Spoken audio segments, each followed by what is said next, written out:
অনেক ভগবান এসেছে, তাদের শুধু দ্বিমত সৃষ্টি হয়েছে, কিন্তু কলির ভগবান দ্বিমত সৃষ্টি করলেন না। যাকে পারলেন তাকে নিয়ে এসে, ব্রাহ্মণ নয়, ক্ষত্র নয়, চণ্ডাল নয়, শূদ্র নয়, বৈশ্য নয়, সকলকে কাঁধে কাঁধ রেখে একই কথা বলতে বললেন, হরি নামই বকে বলে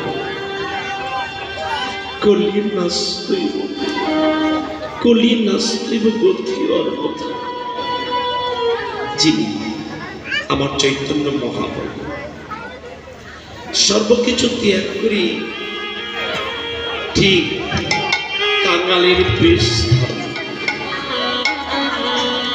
শাস্তি লিখলে ত্রিনাদুপি শুনিছে তরবের অভিমান অমানি মানি দেহ কীর্তনিয়া সদা। ভগবান দেখলে যদি কেউ বড় হতে চায়, তৃণের মতো ছোট না হলে জগতে বড় হওয়া যায়। শাস্ত্রে বললেন ভগবান অবতার, যদিও জগতে শুধু ভক্ত ভগবানকে পাওয়ার জন্য কাঁদেন, আজকে ভক্তাদের ভগবানও কাঁদছে ভক্তের কাছে। কি প্রয়োজন না, ইনার যার ঐশ্বর্যের অভাব নেই, কিন্তু মা ঐশ্বর্যের মাঝে তো ভগবান লাভ করা যায়। প্রমাণ শ্রীমদ ভগবান প্রমাণ করলেন, যিনি সর্বগোস্বামী, দুইজন গোস্বামী ছিলেন, একজন রূপ গোস্বামী, একজন শরৎ গোস্বামী, যিনি গোটা বাংলাদেশের মন্ত্রিত্ব দায়িত্বে ছিলেন, রাজত্বের দায়িত্বে ছিলেন। মন্ত্রিত্ব যখন ছিল, চৈতন্য মহাপ্রভুর আদর্শ যখন হৃদয়ে জাগৃত হল, কয়েক মিনিট সময় লেগেছিল তার রাজত্ব ছেড়ে দিয়ে, রাজত্ব ছেড়ে দিয়ে বৃন্দাবনের তাল বনে বাপলা তলায় বসে বসে হাগর প্রাণ নামের মালা হস্তে নিয়ে জপ করতে করতে এই বয়সকে কেটে দিয়েছেন। লক্ষ্য করুন, তারা আমাদেরকে গোস্বামীদেরকে লক্ষ্য করতে হবে, সর্বগোস্বামীদেরকে লক্ষ্য করতে হবে, সর্বগোস্বামীর পদ আমাদের উপলব্ধি করতে হবে, অনুসরণ করতে হবে। এক গোস্বামী অনেক গ্রন্থ লিখেছিলেন, যার প্রমাণ বিগৃহীত নাটক একটা প্রমাণ আছে। রূপ গোস্বামী প্রত্যেকটা লেখা আছে গ্রন্থ, ছোট সন্দর্ভ গ্রন্থ। দেখলে চৈতন্য মহাপ্রভু কোনো গ্রন্থ লিখলেন না, বলতে পারবেন চৈতন্য মহাপ্রভু কোনো গ্রন্থ লিখেছেন? লিখলেন কেন?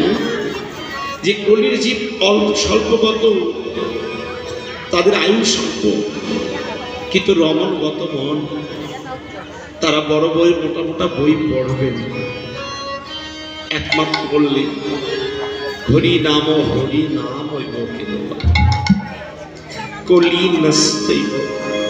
কলি নস্তৈব গতি অর্ণতি। অন্য যুগে যাগ যুগ তপস্যা অনেক কিছু ছিল, কিন্তু কলির জীবকে একমাত্র সহজ করে দিল। সহজ হত্যা করে দিলে তোমরা নাম করলেই জীবের উদ্ধার হয়ে যাবে।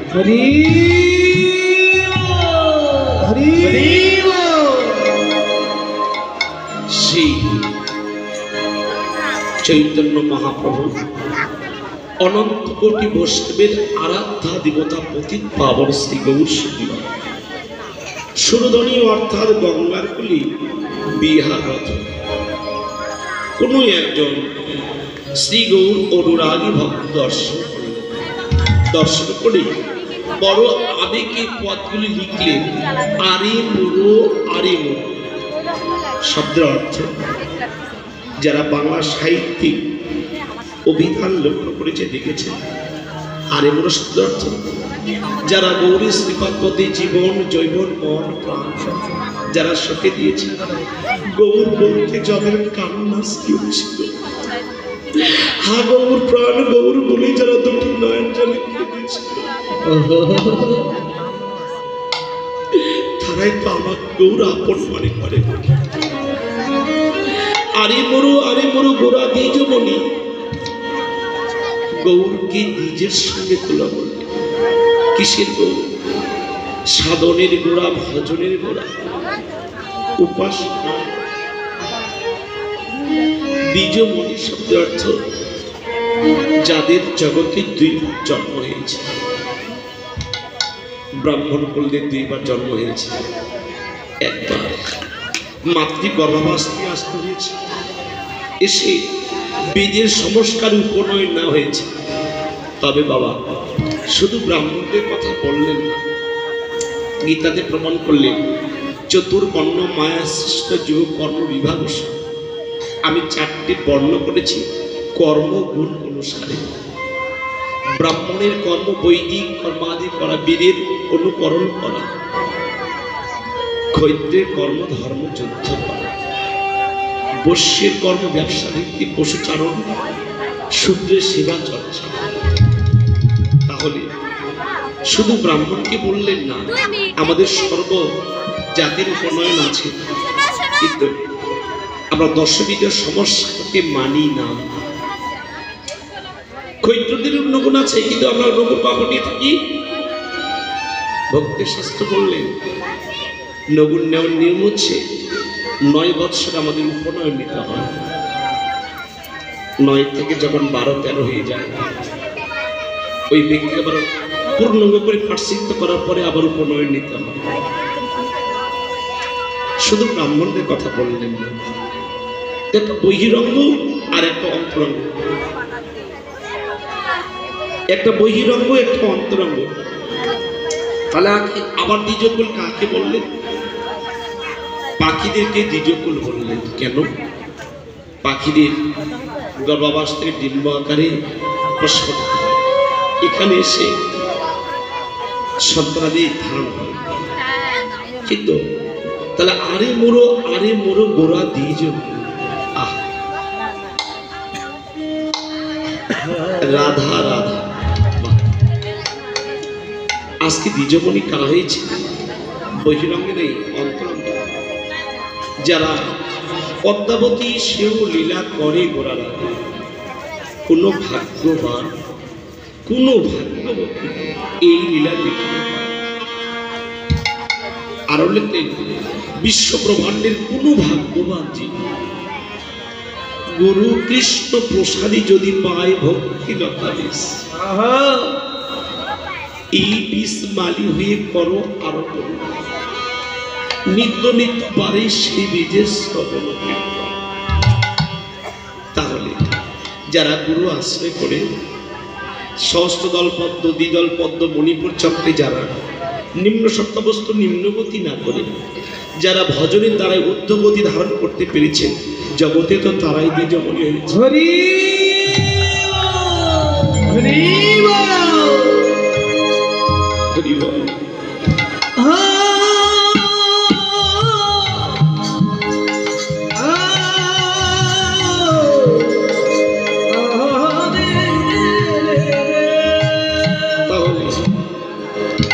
আরে মোরো গোরা দ্বিজমণি শ্রী গৌরাঙ্গ সত্য।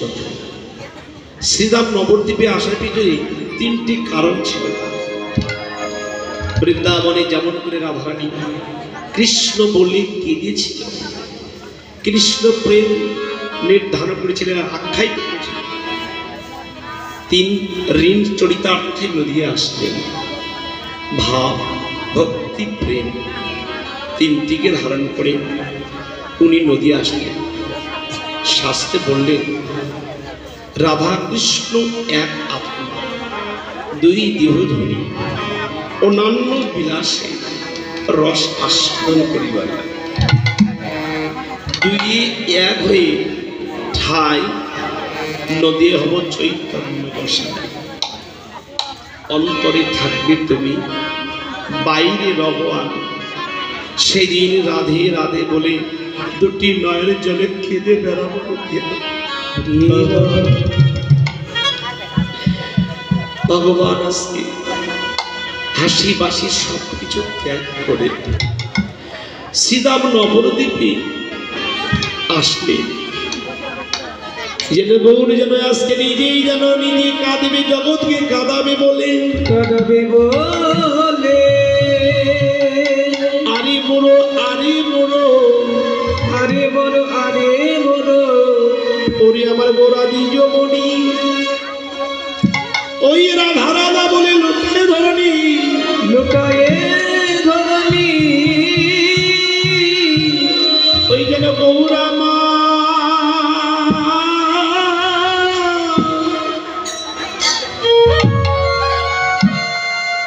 আমার কাঁদিতেছে ওই যেন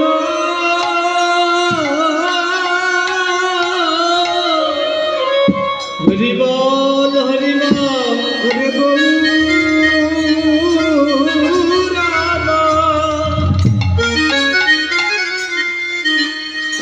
যেন কাঁদিতেছে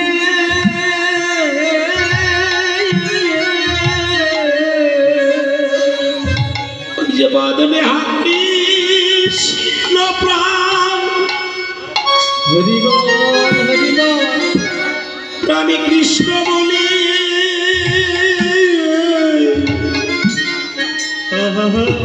ওই যেন গৌরা মা ওরে কাঁদিতেছে বদনে হা কৃষ্ণ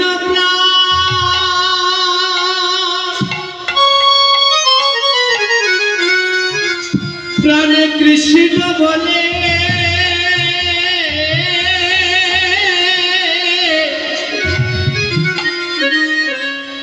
ওই যে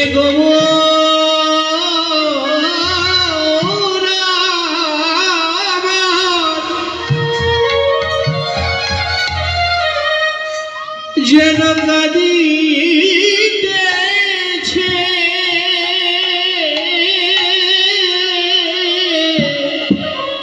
ওই যে বদনে বদনে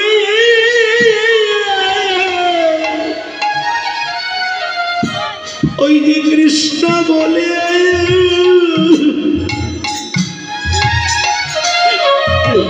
ওই আমার গৌরা মা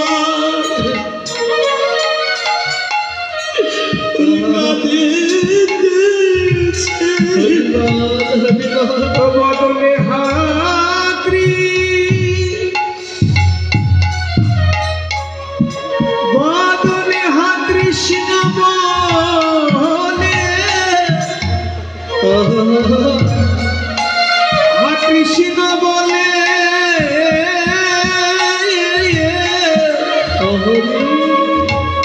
ওরে গৌরামা যেন কাঁদিতেছে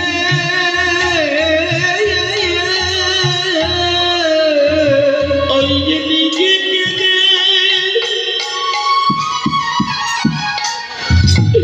ওই যে নিজে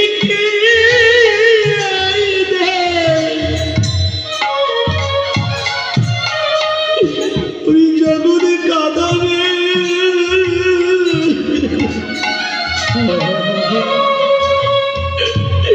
আমার গৌরা মা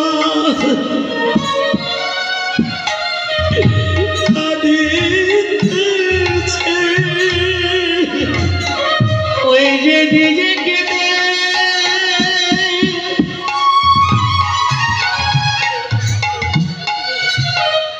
নিজেকে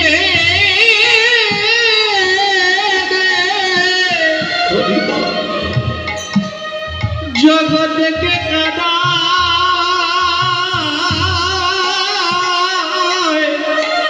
বল গৌরামা হরি গৌর আমার কাঁদিতেছে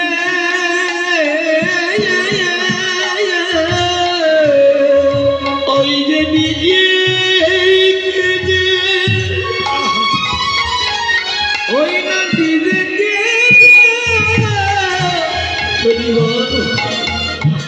জগৎকে কাঁদাবে বলে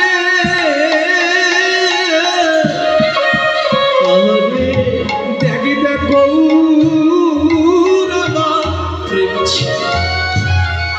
কাঁদিতেছে ওই যে নিজে প্রেম বললাই প্রেম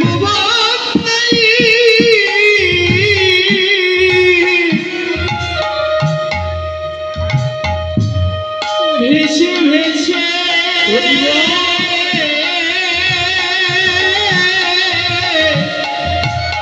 বল গৌরমা যেন কাঁদিতেছে ওই যে প্রেম বললাই কাঁদাবে বলে যেন নামে প্রেমে ভাসাবে বলে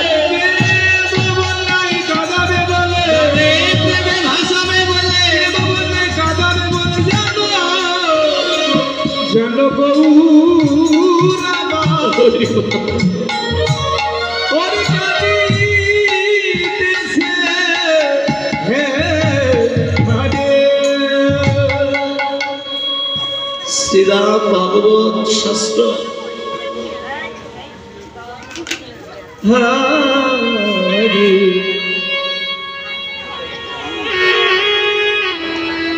ভাগবত শাস্ত্র প্রমাণ করলেন বাবা শ্রী গৌরাঙ্গ অনন্ত কোটি পারিষদ নিয়ে হরিনামের রথ ভগবান, কিন্তু এমন সময় বসে বসলে অবভক্ত সজ্জন আমাকে আর কীর্তন ভালো লাগছে না, প্রভু কি করবে? বললেন আমি একটু ব্রজের পথে যাব। ভক্ত সজ্জন বললেন ভগবান ব্রজের পথ দুইটি, একটি রাজপথ আর একটা হচ্ছে বনপথ, কোন পথে যাবে? ভক্তারের ভগবান বললেন ও দেখো আমি রাজপথে যেতে চাই না, তারা শুধু বলে দাও আর দাও, বিনিময়ে তো কিছু দেয় না। কিন্তু বনপথে যাবি ভগবান, অনেক হিংস্র প্রাণী আছে, তারা যদি আঘাত করে আমরা কি সইতে পারবো? প্রভু রওনা হলেন লীলার সালে। প্রভু বলল ভক্তগণ আমি সম্মুখে যাব, তোমরা আমার পিছনে থাকবে। সকলে যাচ্ছে, প্রভু দুটি নয়ন জল সেদিন কৃষ্ণ নামছে, হরে কৃষ্ণ নাম করছে, হরে কৃষ্ণ হরে কৃষ্ণ কৃষ্ণ কৃষ্ণ হরে হরে হরে রাম হরে রাম রাম রাম হরে হরে হরে কৃষ্ণ কৃষ্ণ কৃষ্ণ হরে হরে হরে হরে রাম রাম রাম হরে হরে হরে কৃষ্ণ কৃষ্ণ কৃষ্ণ হরে হরে হরে হরে রাম রাম হরে হরে হরে কৃষ্ণ কৃষ্ণ কৃষ্ণ কৃষ্ণ হরে হরে হরে রাম রাম রাম হরে কৃষ্ণ কৃষ্ণ কৃষ্ণ হরে হরে হরে রাম রাম রাম হরে হরে। নাম করছে না, পথ চলছে, দুটি নয়ন জল ঝরঝর ঝরঝর করে পরিষ্কার হচ্ছে, পথ দিয়ে চলছে। বনে যারা বড় বড় বৃক্ষরাজি, যারা যাদের মস্তক অনেক গুণা নেই, তারা ভূতলে পড়ে গেছে। ভক্তগণ বলছে ভগবান এরা তো জড়জি, এরা কেন আজকে ভূতলে পড়ে গেছে? বলছে ভগবান ভক্তের হৃদয়ের কথা তো বোঝে না। বলছে ওই বৃক্ষকুল বলছে ভগবান হে ভগবান আমাদের আর বৃক্ষকুলে যাব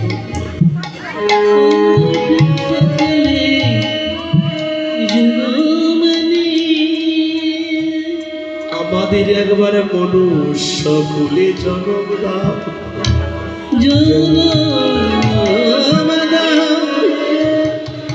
সেদিন দুটি নয়নে হাগর প্রাণ গৌর, হাগর প্রাণ গৌর বলি সেদিন মা কান্নায় জীবের ভজন জড়িয়ে জগতে। ধর্মৈশ্বর্য ওই বিদ্যাপতি স্ত্রীপুত্র খনিকে ভগবানের নাম বলতে প্রেম আসে হৃদয়ে। ষোড়শী প্রশ্ন বাঁচাতে জানালেন এই নামের গুণে যদি সব জীব তরে গেল, আমি তো আমার শান্ত করল জগতে আমার শান্ত করল না। বললেন ভগত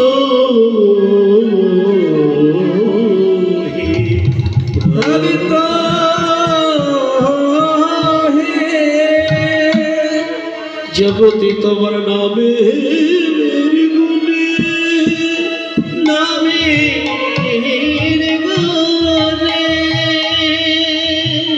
কত জীব তোরে গেল, কত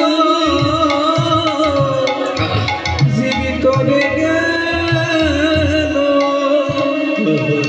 জগতে তোমার নামের গুণী কত জীবিত রয়ে গেল, জগতে আমার মনে পাশানে যাব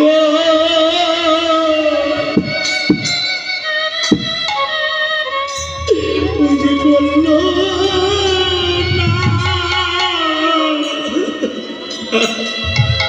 হে জগতে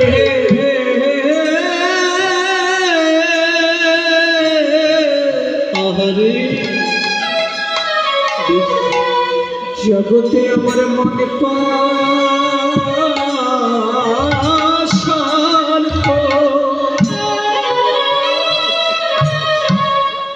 বল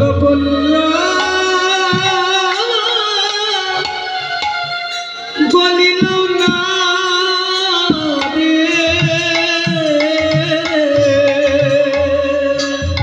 ভগবান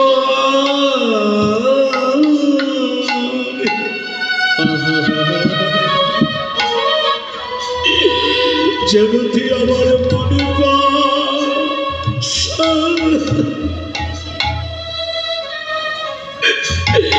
পাশানে গল্ল গল্ল না ভগবান হে জগতে আমার মন পছন্দ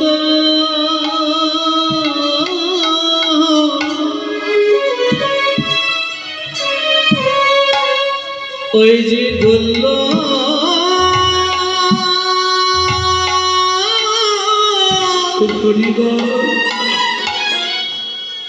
বলিল না রে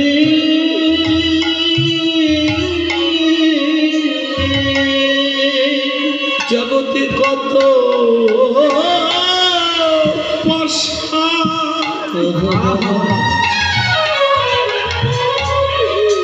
তুমি তরাইলে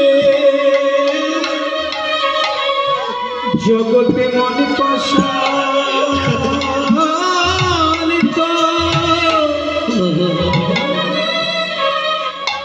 আমাদের গলিল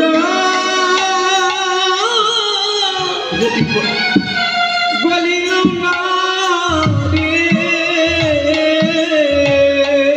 জগতে কত পাশা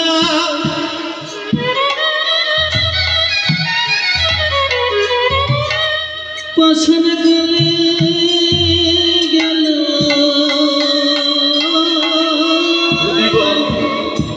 আমার মনে পাশানিত একদিন গলিল না রে কত বড় পরপুঁথি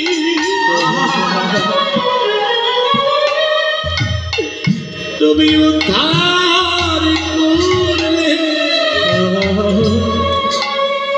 জগতে আমার মনে পাশা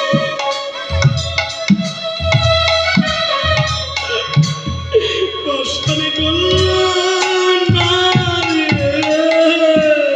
জগতে পাশা পাশানে গলে গেল আমার মনে পাশানিত একদিন গলিল না রে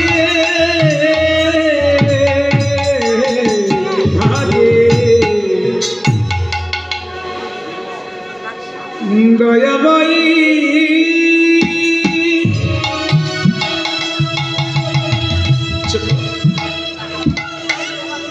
প্রভু নাম করছে চলছে বাবা হরে কৃষ্ণ বৃক্ষরা ভবনডলি পড়ে গেলে তাদের তো বদন নেই বলতে পারছি না বলছে ভগবান তুমি আমাদেরকে আর এই বৃক্ষ বলে জন্ম নয় তুমি আমাদেরকে একবার মনুষ্য বলে জন্ম দাও সেই দুটি নয়ন পাবো কৃষ্ণ বলে দুটি নয়নে কাঁদব সেদিন দুইটি হস্ত পাবো বন থেকে পুষ্প চয়ন করে নিয়েছে হা গোবিন্দাই বলে তোমার চরণে নিবেদন করব সেই দিন দুটি পদ পাবো হেঁটে হেঁটে তোমার নাম কীর্তন শ্রবণ করব হরি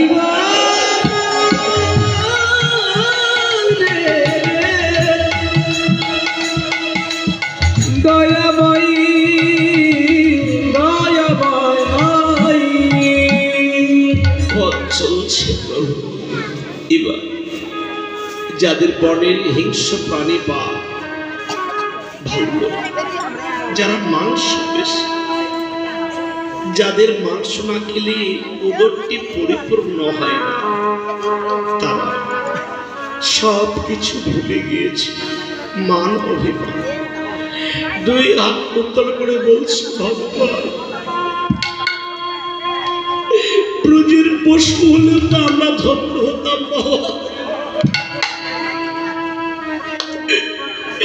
বলছে ভগবান আমাদেরকে আর পশু বলে নয় যদি জন্ম আবার যদি তুমি না সেদিন আমায় মনুষ্য কুলে জন্ম দেবে। সেদিন কি করবো জানো ভগবান? ভগবান হে, সেদিন তোমার কৃষ্ণ নামে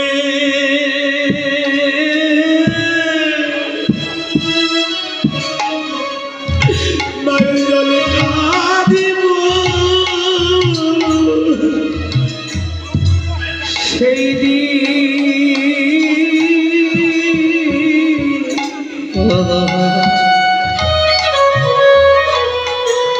তোমাদের কৃষ্ণ নামে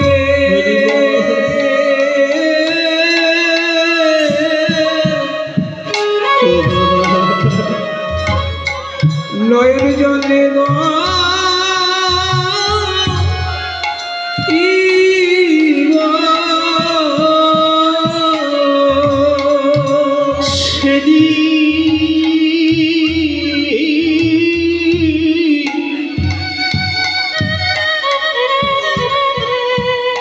সেদিন কৃষ্ণ নামে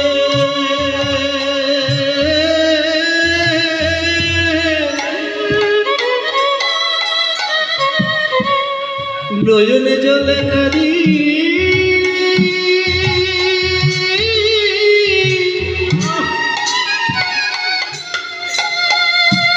কাঁদি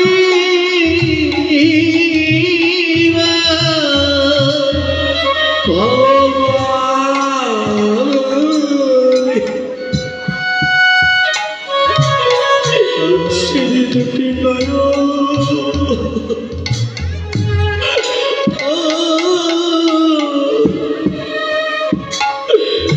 জলে কাঁদি।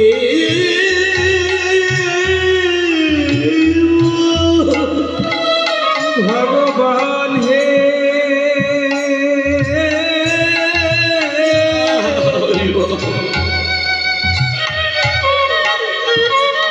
সেদিন দুটি নয়নে জলে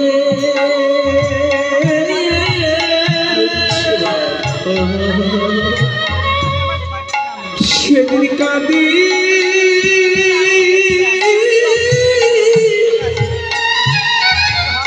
আমি কাঁদিব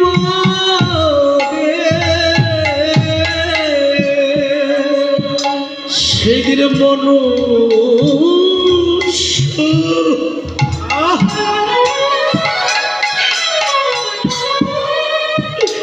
কুলি জনম দিও। সেদিন হাপি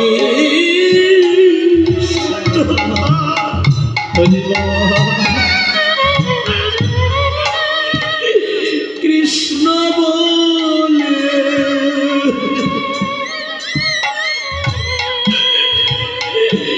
সেদিন কৃষ্ণ বলে সেদিন কৃষ্ণ বলে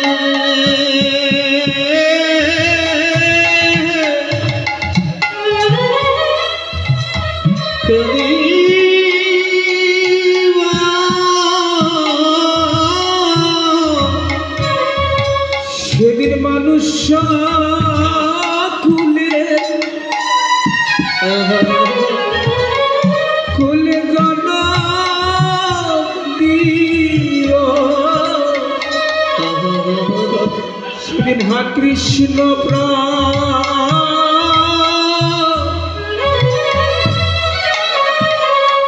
কৃষ্ণ বলে কাঁদি পরে।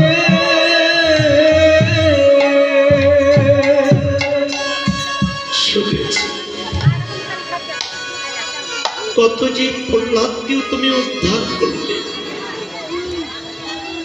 যিনি অসুর কুলে যার জন্ম ছিল তাকে তুমি উদ্ধার করলে, কিন্তু আমার অশান্ত গলবে কেমন করে বাবা?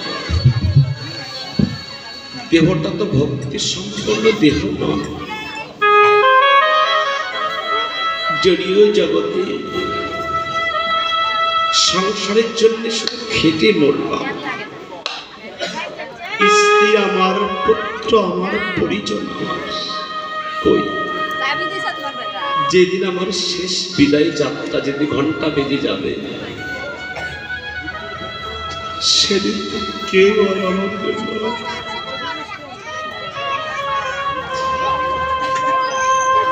যতদিন সংসারে দিতে পারবেন ততদিন সংসার আপনাকে ভালোবাসবে। যেদিন সংসারে কিছু আর দিতে পারছে না, সেদিন ওই পুত্র সেদিন আর বৃথা বলে সম্ভাবনা করবে না। সেদিন গোবিন্দ ছাড়া আমাদের কেউ আপন নয় গো। মহাজন তো তাই তো লিখলেন, ও তোমার সোনার অঙ্গ হবে ভঙ্গ রে, যেদিন পুরে পুরে হবে ছাই। ওরে নীল আকাশে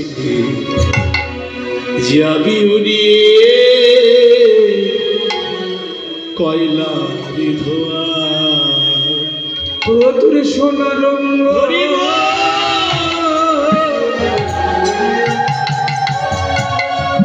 হবে ভঙ্গ রে, ও তোর সোনার অঙ্গ হবে ভঙ্গ রে, ও তুই উড়ে উড়ে হবে ছাই।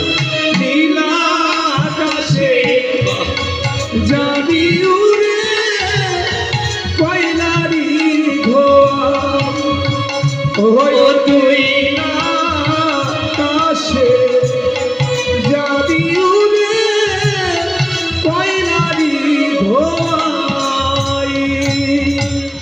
জ্বলবে আগুন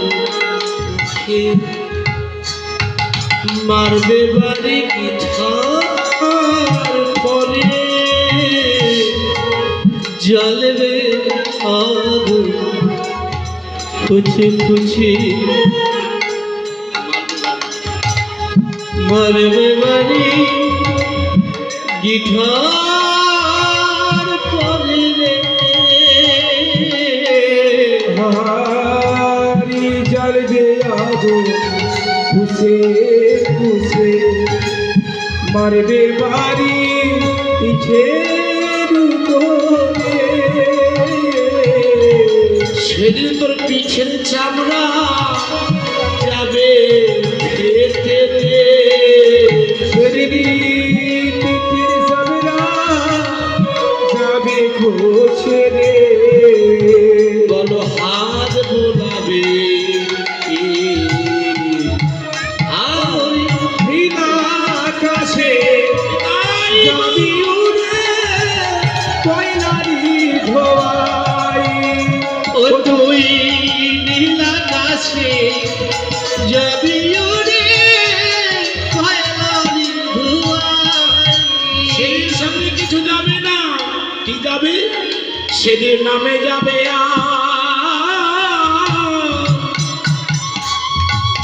এই প্রাণ যাবে,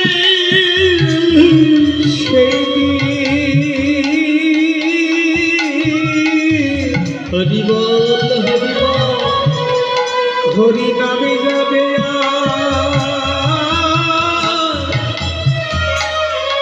এই প্রাণ যাবে, সেদিন সঙ্গে তুই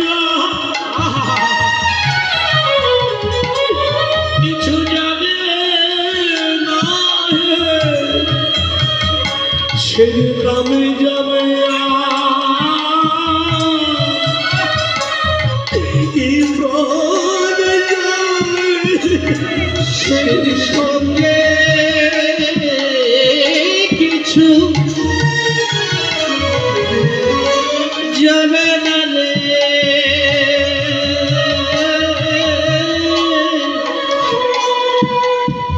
সেদিনে নামে যাবে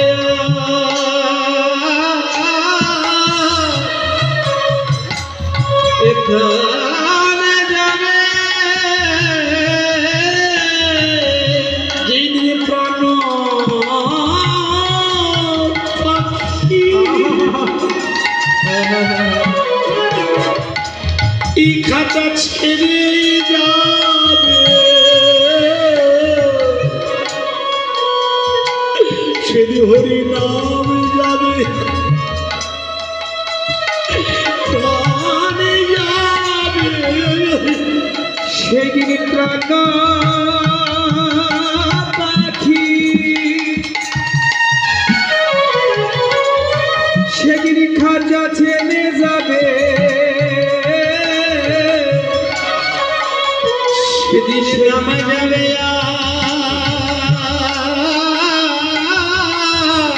এই প্রাণী যাবে আমার বিদায়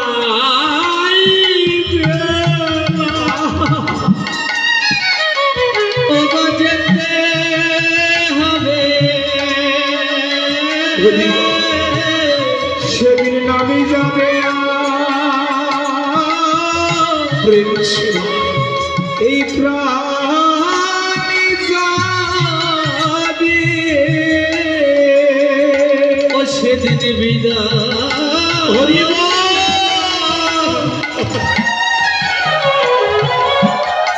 মদের যেতে হবে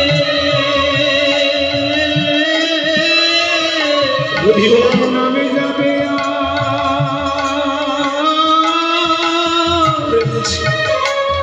এই প্রাণী যাবে সেদিন যাব কি আপনি বলতে তোমার গোবিন্দ আপন সেদিন আপনি বলতে প্রাণী যাবে যাবে কানে যাবে সেদিন নামে যাবে প্রাণী যাবে হে রে রে আরে বাবা দেখুন তাদের পশুগুলি যাদের জন্ম তারাও চৈতন্য মহাপ্রভুকে চিনতে পারে।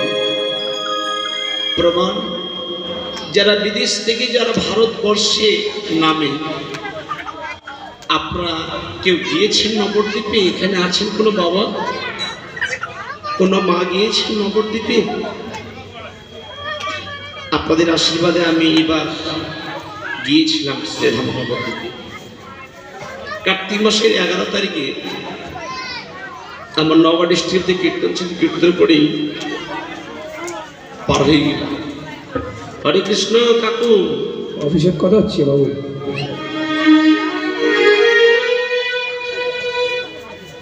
যখন বাংলাদেশ থেকে ভারত চলে গেলাম, আমাদের তো পাশে গৃহী সায়ন্যকাল সন্ধ্যা, বড় আনন্দ কি পেয়েছি জানেন? প্রতিটি বাসার সামনে করে একটা করে মন্দির আছে। ও মা, তারা যত খারাপ করতে তারা মন্দির আছে। 6টায় যখন পার হলাম হিন্দি বর্ডার দিয়ে, সন্ধ্যাবেলা এত ধূপ দ্বীপের গন্ধ, প্রাণটা শীতল হয়ে গেল। যদি আমার জন্মটি যদি ওই ভারতবর্ষে যদি হতো,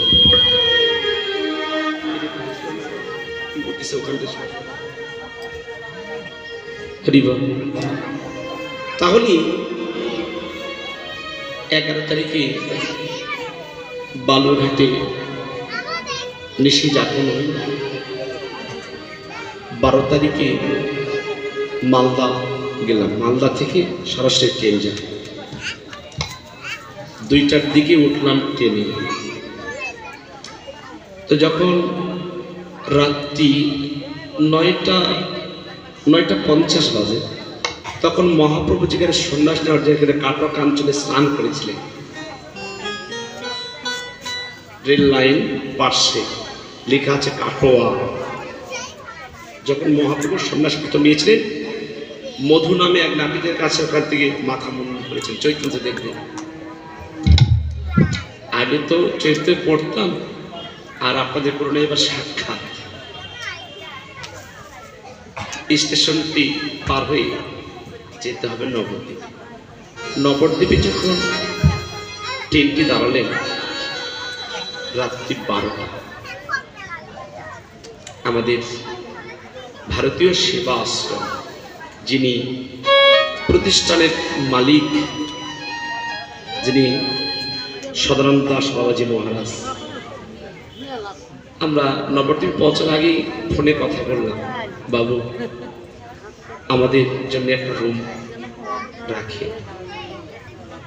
যখন 1টা বাজলো, আশ্রমে গিয়ে দরজায় ঠকঠক করে ঠকালাম, দরজা খুলে। তো দেখলাম নবদ্বীপে তারাই আজকে ধন্য। তখন মনে হয়েছিল হে ভগবান, তুমি আমার দেহটা এখানে বিসর্জন দিয়ে দাও।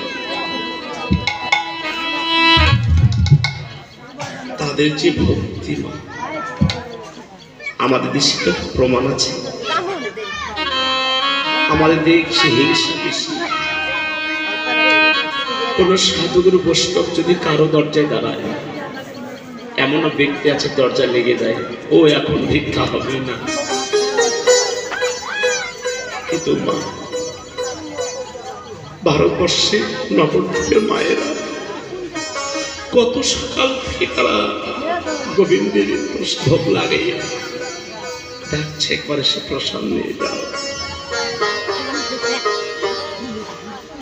বড় কষ্ট হয়। যদি থাকতে পারতাম আজকে নবদ্বীপে যারা কুকুর, তারাও আজকে জন্ম ধন্য। হরি বল, হরি বল, হরি বল। সকাল হলো, স্নান আদি সেরে নিয়ে আমাদের বলা হয় অটো, আর ওদের দেশে বলা হয় টোটো। টোটোতে ভাড়া করলাম, 4 জন ছিলাম। তো 4 জন ছিলাম, পরিক্রমা করতে গেলাম শ্রীবাস অঙ্গনে, যেখানে মহাপ্রভু ভক্তদেরকে নিয়ে নাম করতেন। শ্রীবাস অঙ্গনে গিয়ে গড়াগড়িতে প্রাণটি শীতল হয়ে গেল। মা, আমরা জড়িয়ে জগতের বাংলাদেশের মানুষের রূপের গর্ব, রূপের গৌরব দেখায়, বিদ্যার গৌরব দেখায়। যারা বিদেশি,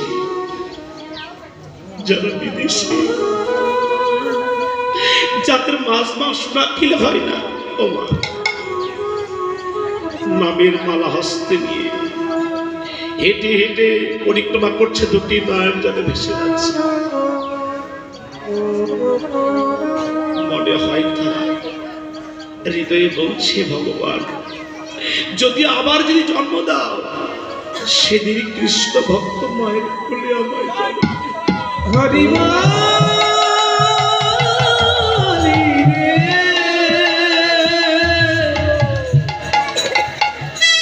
চলে গেলাম সোনার গৌরাঙ্গ মন্দির। কতজন যে পাহারা আছে না, গৌরাঙ্গ মন্দিরে ঢুকলে আর বেরিয়ে আসার ইচ্ছা হয় না। বেরিয়ে আসতে ইচ্ছা হয় না। পরিক্রমা করে যেখানে প্রভু গুপ্ত লীলা করেছিলেন, মহাপ্রভু গম্ভীরা লীলা করেছিলেন, ওখানে গিয়ে প্রাণ শীতল হয়ে গেল। যখন 12টা 1টা বাজলো, ওই পারে যেতে হবে মায়াপুর।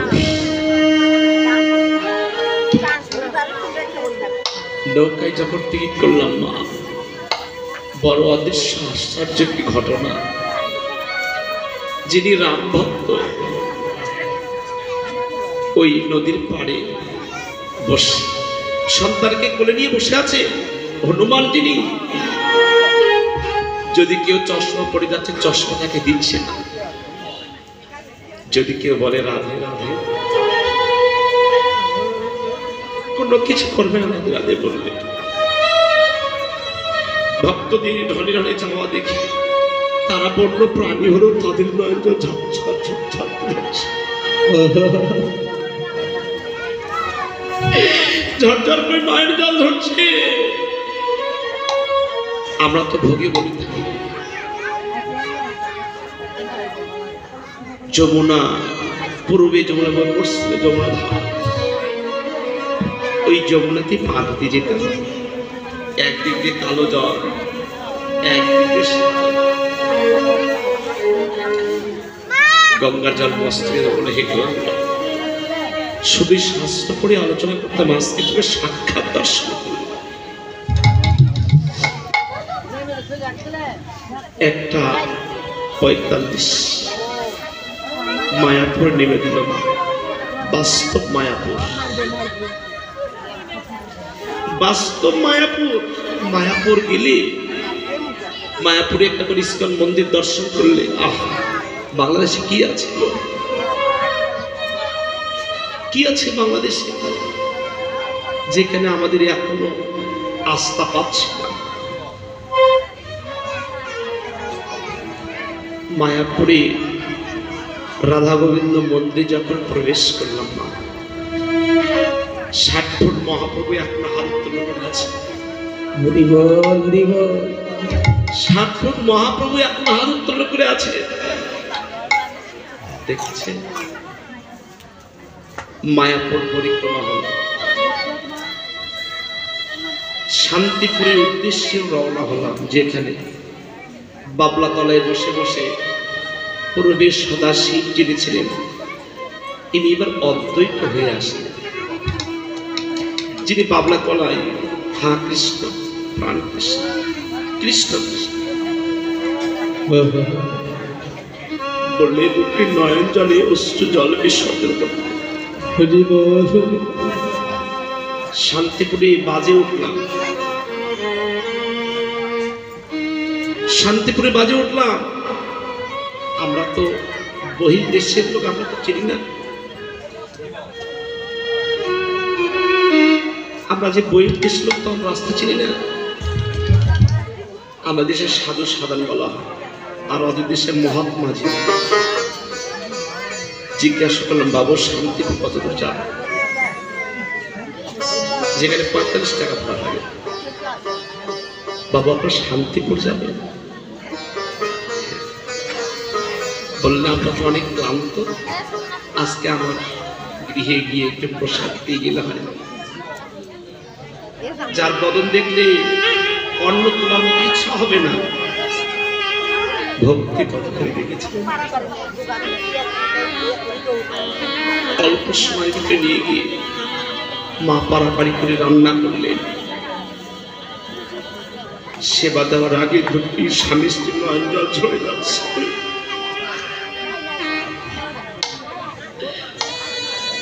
কোন পুরনো জন্মের সংগীতি ছিল বিলাইতে আসতে বসতে দয়াময়ী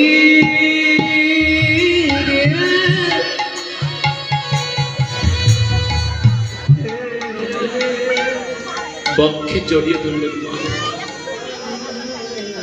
শুনেছি অতিথি নাকি নারায়ণ স্বরূপ। কৃপা করে তোমাদের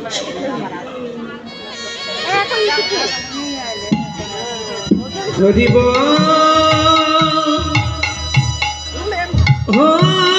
হরিব। রাত্রিতে ভক্তদের নিমন্ত্রণ করলেন বাবা। হিংসা তাদের মনে হয় নেই। নিমন্ত্রণ করলেন। আমরা দেখা করতে গেলাম এক ডাক্তার সাহেবের সঙ্গে। ডাক্তার সাহেব যখনই তার কেটে গেলাম, ডিসপেন্সারিতে উঠে এসে চরণ জড়িয়ে ধরলে, ওগো শুদ্ধ বৈষ্ণবের আজকে আমার বাড়িতে চরণ ধরে পড়েছে না। দয়াময়ী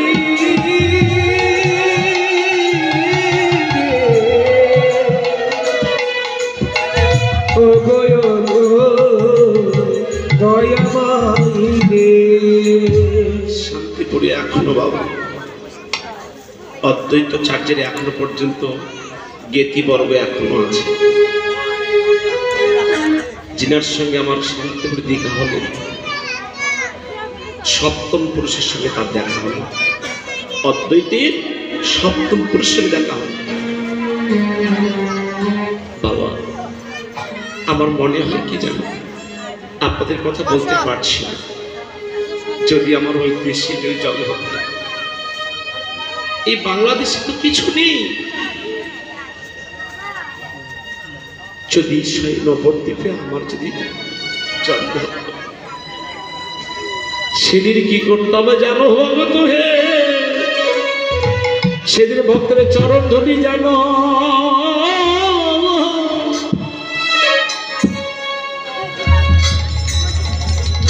এই অঙ্গে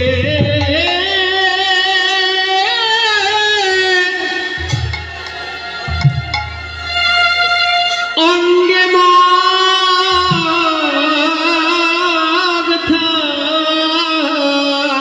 সেই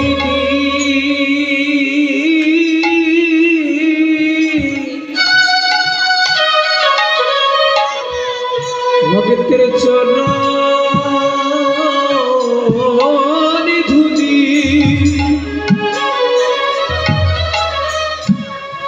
আমি যে অঙ্গে